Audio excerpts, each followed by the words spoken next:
વલ્લભાધીશ કી જય, ગિરિરાજ ધરણ કી જય, શ્યામ સુંદર શ્રી અમને મહારાણી કી જય, શ્રી ગુસાઈજી પરમ દયાળ કી જય, શ્રી ગોકુલ નાથ કી જય, દાવ દયાળ કી જય, શ્રી નવનેત પ્રિયા લાલ કી જય, અપને માથી બિરાજતા સેવ્ય સ્વરૂપ કી જય.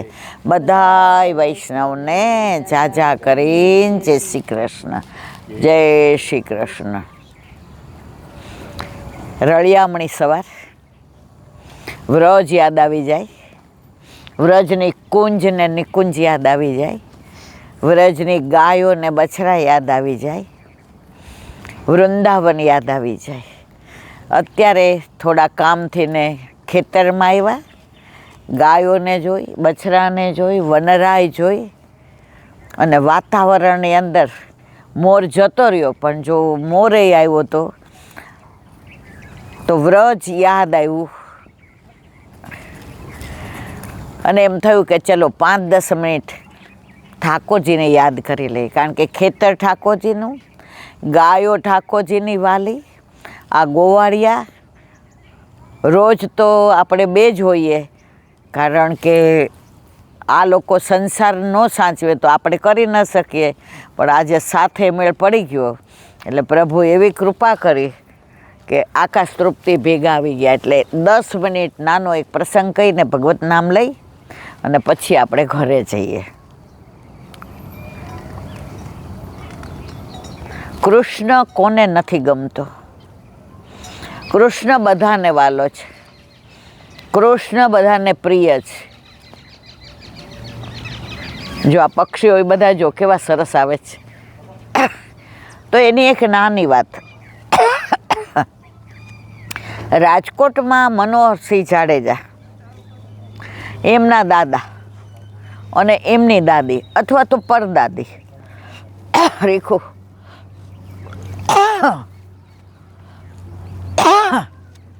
હવે રાજાઓ શક્તિમાં માને, રાજાઓ માતા મહાદેવમાં માને.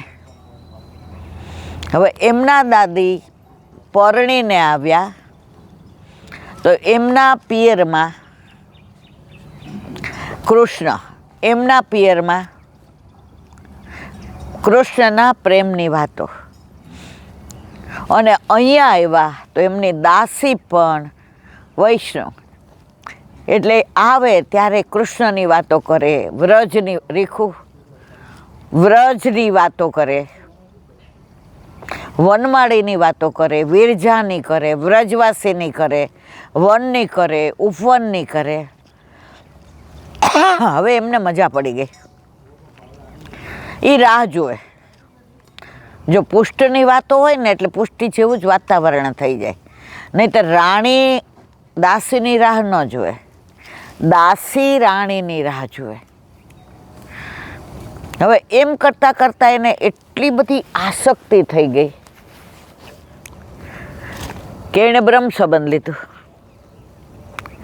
અને રાજાને કહ્યું કે મારે ઠાકોરજી પુષ્ટ કરાવવા છે. રાજા કે તમને જે આનંદ આવે ને એવું કરો, તમે જરાય મનમાં વ્યથા ન કરો, તમને આનંદ આવે, તમે રાજી રેખો. 1 મિનિટ.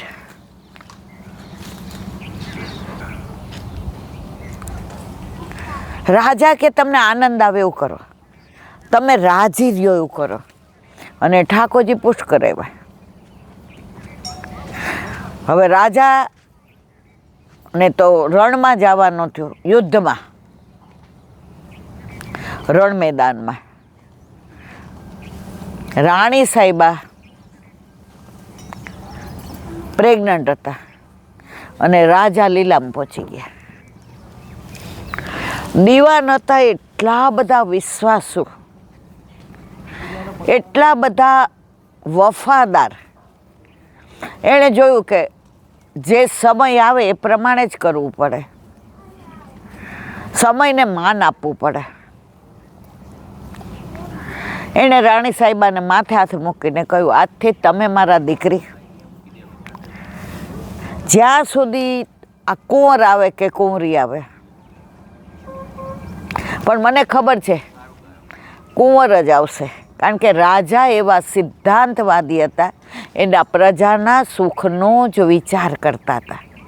અને રાણી સાહેબા આપની પવિત્રતા, ધાર્મિકતા, કૃષ્ણ પ્રત્યેનો પ્રેમ એમ કરતાં 9 મહિના 9 દિવસ થયા તો રાણી સાહેબાને ત્યાં રાજાના ચક્કર જેવો દીકરો કુંવર આવ્યો. હવે એટલા સુંદર, હવે 3 મહિનાના થયા ત્યાં નામ પણ આવી દીધું. એણે દિવાન સાહેબને કહ્યું કે મારે નંદ ઉત્સવ કરવો છે. એ કે જે કરવું પડે બધું મને જવાબદારી સોંપી દો. આજુબાજુના ગામડામાં કંકોત્રી, પહેલાં તો કેવું કંકુથી ને લખે નાડા છડી ઉપર અંદર ચોખા, અને ગોર મહારાજ બધે જાય કે 7 દિવસ નંદ ઉત્સવ કરવાનો છે. કેટલો? 7 દિવસ. અમારા રાણી સાહેબાએ બધાને હૃદયભર્યું આમંત્રણ આપ્યું છે. બધાય તૈયારી કરવા માંડ્યા. હા હા હા હા હા નંદ ઉત્સવ રાજમહેલમાં. રાણી સાહેબાએ બધું સમજાવી દીધું. વૈષ્ણવોને કેમ સાચવવા, કેવી રીતે મંડપ, કેવા વાજિંત્ર વગાડવાના, કેવા કીર્તન ગાવાના, કયા રસોઈયાને બોલાવવાના, કેવી રીતે અપરસમાં બનાવવાનું, બધું જ સમજાવી દીધું. દિવાન સાહેબે કહ્યું આપે કાંઈ નહીં કરવાનું, આપ અમને ખાલી હુકમ કરો બસ. અમે બધા ચિઠ્ઠીના ચાકર છીએ. આપ કુંવરનું ધ્યાન રાખો, કુંવરને એક પળ પણ આપણાથી અડગો ના કરા. હવે બધા વૈષ્ણવ આવવા માંડ્યા ને રાણી સાહેબા બધાને તિલક કરે ને મોતીડે વધાવે ને ફૂલથી વધાવે ને આવો આવો મારા વાલા, હાય મેરે નંદન નંદન કે પ્યારે, એવા મંડપ બંધાવ્યા હતા. અને એવી પેરામણીની વસ્તુને બધાય આવીને કે વાહ રાણી સાહેબા, નંદ ઘેર આનંદ ભયો, જય કનૈયા લાલ કી. હવે બધા વૈષ્ણવ ભેગા થયા એટલે પહેલા દિવસના મેનુમાં છુટ્ટી લાપસી અને બીજું બધું તો ખરું જ, છુટ્ટી લાપસી ને મગ. હવે પરિવર્તન આવી ગયું છે. પહેલાં તો કાંઈ પણ શુભ કાર્ય કરીએ એટલે છુટ્ટી લાપસી અને મગ તો સુકનમાં હોય જ.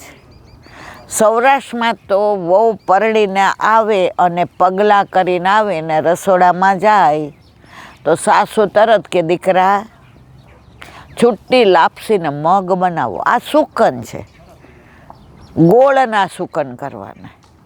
એટલે રાણી સાહેબાએ કીધું હતું દિવાનજીને કે પહેલે દિવસે બીજું બધું મેનુ તો છે પ્રમાણે જ, પણ મારા બધા વૈષ્ણવને, મારા પ્રાણ થકી મને વૈષ્ણવ વાલા, એ બધા વૈષ્ણવને પાતરમાં પહેલાં છુટ્ટી લાપસી અને ઘી અને મગ, પછી બીજું બધું પીરસજો. અને હું બધાને 5 વૈષ્ણવને પીરસીશ. દિવાન સાહેબે ના પાડી, આપ હાથ અડાડજો,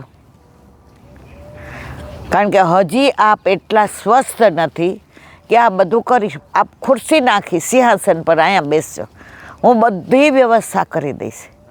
રાણી સાહેબાએ કીધું સારું દિવાન કાકા, તમને મારા ઉપર દીકરી જેવો પ્રેમ છે એટલે તમે મારા સુખનો વિચાર કરો જ, હું મારા વૈષ્ણવના સુખનો વિચાર કરું છું. હવે બધાયને લાપસી પીરસી, પેલા મગ પીરસા. પહેલાંના જમાનામાં 1000 હોય કે 5000 વૈષ્ણવ હોય, બુફે નહોતું. ચંપલ પહેરીને બધા લાઈનમાં નહોતા ઊભા રહેતા. આ ફોરેનના કલ્ચરે તો એટલા હેરાન કરી નાખ્યા છે કે આપણી સંસ્કૃતિ, આપણી પરંપરા, આપણા સંસ્કાર, આપણા રીતિ નિયમો, આપણા રીતિ રિવાજો બધું ભૂલીને આપણે પશ્ચિમી સંસ્કૃતિનું એવું અનુકરણ કરીએ છીએ કે આજે આપણે આપણા આપણી સંસ્કૃતિને, આપણી પરંપરાને, આ બધાને ભૂલી ગયા છે. એના લીધે કુટુંબ પણ વિભક્ત થવા માંડ્યા. ચારે બાજુ બાળકો પણ સ્વતંત્ર નથી, અત્યારે સ્વચ્છંદ છે. એ જમાનામાં ક્યાંય વૃદ્ધાશ્રમ નહોતા, અત્યારે વૃદ્ધાશ્રમની સંખ્યા વધવા માંડી. અત્યારે મા બાપ કોઈને ગમતા નથી. તો કીટલીમાં ઘી, પેલા છે ને વૈષ્ણવો આવતા કે પ્રસંગ હોય તો પાતર પડે અને બધાને પાથરીને બેસાડવાનું. આસન વિના વૈષ્ણવને બેસાડાય નહીં. હરિરાયજીની સાખીમાં હરિરાયજી કહે છે, તુજ ઘરે કોઈ વૈષ્ણવ આવે તો 4 વસ્તુ કરવાની: આસન, મીઠી વાણી, જળ અને યથાશક્તિ અન્ન. તમારું ત્રેવડ છે, તમારું સામર્થ્ય છે તો પ્રસાદ લેવડાવો, પણ આસન તો પહેલું જ આપવાનું. મીઠી વાણીથી આવકારો, એ આવો આવો મારા વાલા, આવો આવો, આ તો અમારા ઠાકોરજી બહુ પ્રસન્ન થશે. પહેલાં વૈષ્ણવો તિથિ વગર આવતા હતા. અત્યારે તો ફોન કર્યા વિના આવે એટલે આપણે તરત કહીએ, ફોન કરીને આવું, નહીં તો તમારે ધક્કો પડે. આ તો સારું થયું હું ઘરે હતી. પેલા બી પૂછવાની જરૂર નહોતી.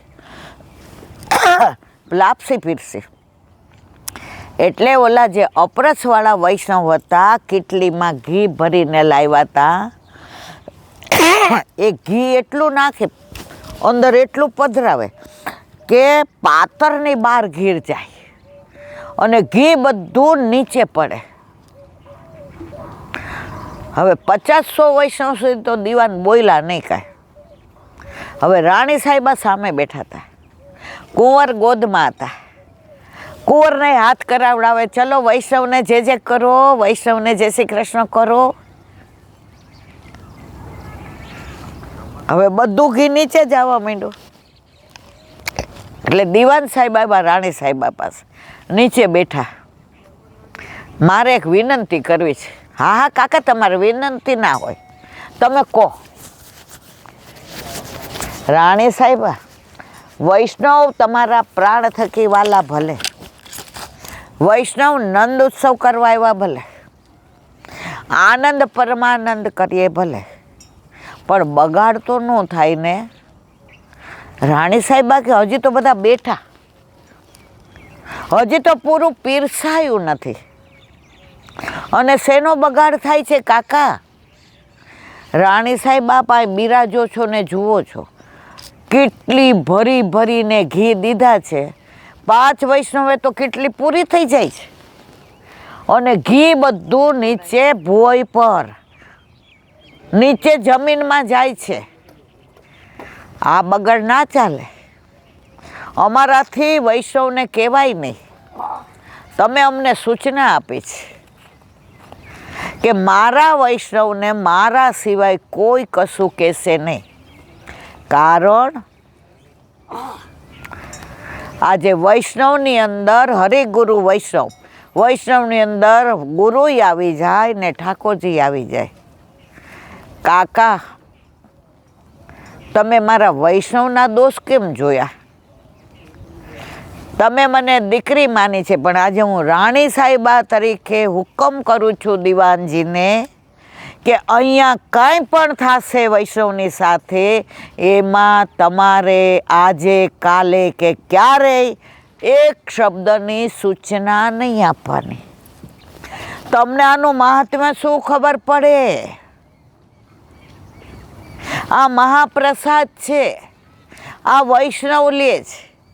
કાકા, આ ધરતી અને આ રાજવીઓ બધા લડાઈ કરે એટલે કેટલા બધા જીવોની હત્યા થાય, અને અહીંયા પણ કેટલા બધા ગયા હશે. તો અહીંયા જ્યારે નીચે પાતરમાંથી ઘી ખાંડ સહિત નેક વહે, તો નીચે જે જીવજંતુઓ છે, જેણે આ રાજાને શક્તિમાં માનવાવાળા, તો હવે એ બધાનો ઉદ્ધાર કેવી રીતે થાય? આ મારા વૈષ્ણવ મહાપ્રસાદ લઈ અને આ ઘી અને ખાંડની નીક વહે, એ નીક એ લોકો અદ્રામૃત તરીકે લે, એ બધા જીવનો ઉદ્ધાર વૈષ્ણવના મહાપ્રસાદ દ્વારા થાય. કાકા, આજે તો હું ન્યાલ થઈ ગઈ, આજે આ ભૂમિ ન્યાલ થઈ ગઈ. આજે જ્યાં લોહીની નદીઓ વહેતી હતી બધું આજે પરમ પવિત્ર થઈ ગયું. આજે બધાય મારા વૈષ્ણવ આયે મેરે નંદ નંદન કે પ્યારે.